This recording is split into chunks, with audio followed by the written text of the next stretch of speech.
جو صبح صبح والدین کی صرف ایسے جا کے دیکھ لے، نہ سلام کرے نہ حال پوچھے، بس یوں دیکھ لے محبت سے، صبح سے شام تک جنت میں 2 دروازے اس کے لیے کھل جاتے ہیں۔ صبح سے شام تک جنت میں 2 دروازے کھل جاتے ہیں۔ ماں کی دعائیں تمہیں نبیوں کے ساتھ کھڑا کر دیں گی، باپ کی دعا تمہیں بڑے بڑے کتب ابدالوں کے ساتھ کھڑا کر دے گی۔ والدین کو خوش کرنا، اگر ماں باپ ساتھ ہیں تو ان کی دعا لے لو، ان کی دعا لے لو، ان کی دعا لے لو۔ اگر آپ کے ماں باپ یہاں ساتھ ہیں تو اپنی جنت بنا لیں، ان کے مرنے سے پہلے پہلے اپنی جنت بنا لیں، ان کی دعا لے لیں۔ ایک نوجوان زمیندار تھا، نہ نماز نہ روزہ نہ حج، کچھ بھی نہیں، اور غافل زندگی۔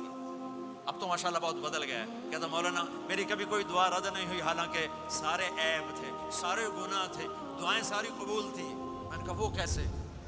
کہ میں رات کو جا کے اماں کو بھی دباتا، اور اب بہت بڑا زمیندار اپنی ماں کو بھی دباتا، اپنے باپ کو بھی، پھر دونوں کے پاؤں یوں اپنے باہوں میں لے کر ان کو چومتا اور ان پہ سر رکھ کے دعا کرتا، میری ہر دعا قبول ہوتی تھی۔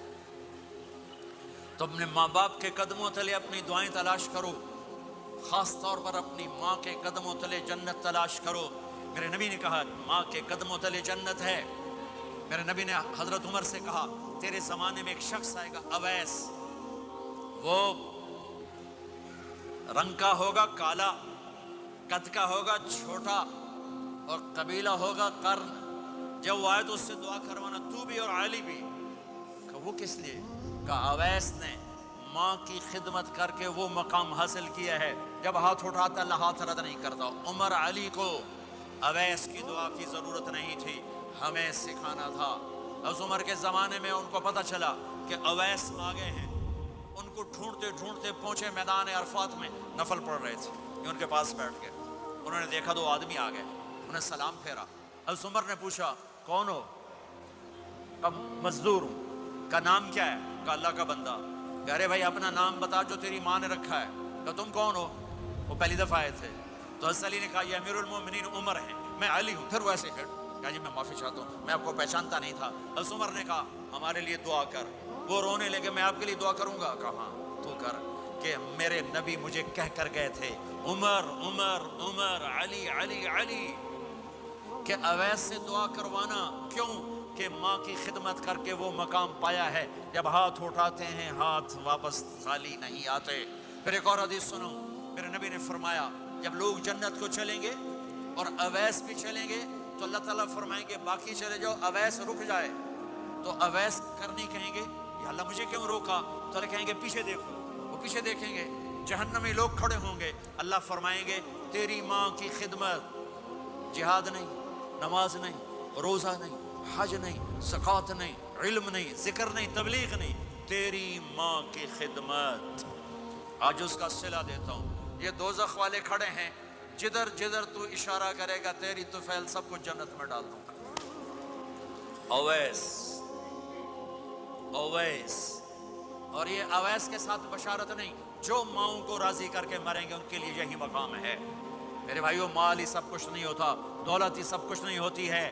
اپنی زندگیوں میں نبی والی پاکیزہ ماں باپ یہاں موجود ہیں، ان کی دعائیں لے لو۔ اور ماں باپ سے کہتا ہوں اولاد کو محبت دو، ماں باپ سے کہتا ہوں اپنے بہو اور بیٹے کی زندگی میں دخل مت دو، ماں باپ سے کہتا ہوں بیٹے اور بہو کی زندگی میں داخل مت ہو، ایسا دخل کہ ان کی زندگی خراب ہو جائے، ایسا دخل کہ ان کی زندگی تلخ ہو جائے، ایسا مت کرو۔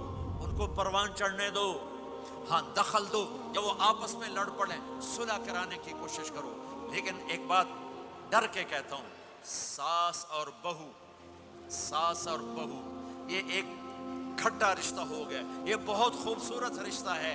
اگر جانے والی بہو اسے اپنی ماں بنا لے اور بیٹے کی ماں اسے اپنی بیٹی بنا لے، لیکن میرا معاشرہ الٹ ہے، کمیاں دیکھتے ہیں، کمیاں دیکھتے ہیں، پھر کمیاں پکڑتے ہیں، پھر کمیاں اچھالتے ہیں، پھر گھروں میں آگ لگ جاتی ہے۔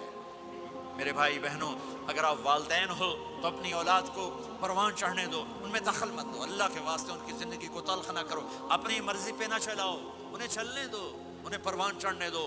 بڑے درخت کی چھاؤں کے نیچے درخت اگتا نہیں، نیا درخت، ذرا پیچھے ہٹ جاؤ، ہاں ان میں کھٹ پٹ ہو، داخل ہو کر صلح کراؤ۔ جیسے میرے نبی کا واقعہ ہے، آپ اپنی بیٹی کے گھر گئے، وہ اداس بیٹھی، آپ نے کہا کیا ہوا؟ کہا میرا اور علی کا جھگڑا ہو گیا۔ آپ نے کہا علی کدھر ہے؟ کہا باہر نکل گئے۔ آپ ان کو ڈھونڈنے نکلے، مسجد سے اٹھا کے لائے، گھر میں آئے اور فرش پر ایسے لیٹ گئے، زمین پر، ادھر علی کو لٹایا، ادھر فاطمہ کو لٹایا، علی کا ہاتھ پکڑ کے یہاں رکھا، فاطمہ کا ہاتھ پکڑ کے یہاں رکھا، اور اوپر فاطمہ کے ہاتھ کے اپنا ہاتھ رکھا، یہ علی کا ہاتھ، یہ فاطمہ کا ہاتھ اور یہ اپنا ہاتھ۔ پھر فرمایا بچوں بولو ہماری صلح ہو گئی، یہ ہے بڑوں کا کام، بولو ہماری صلح ہو گئی۔ تو دونوں نے کہا ہماری صلح ہو گئی۔ تو آپ باہر نکلے بڑے خوش خوش، صحابہ نے کہا یا رسول اللہ آپ بڑے خوش نظر آ رہے ہیں۔ کہ میں علی و فاطمہ کی صلح کرا کے آ رہا ہوں۔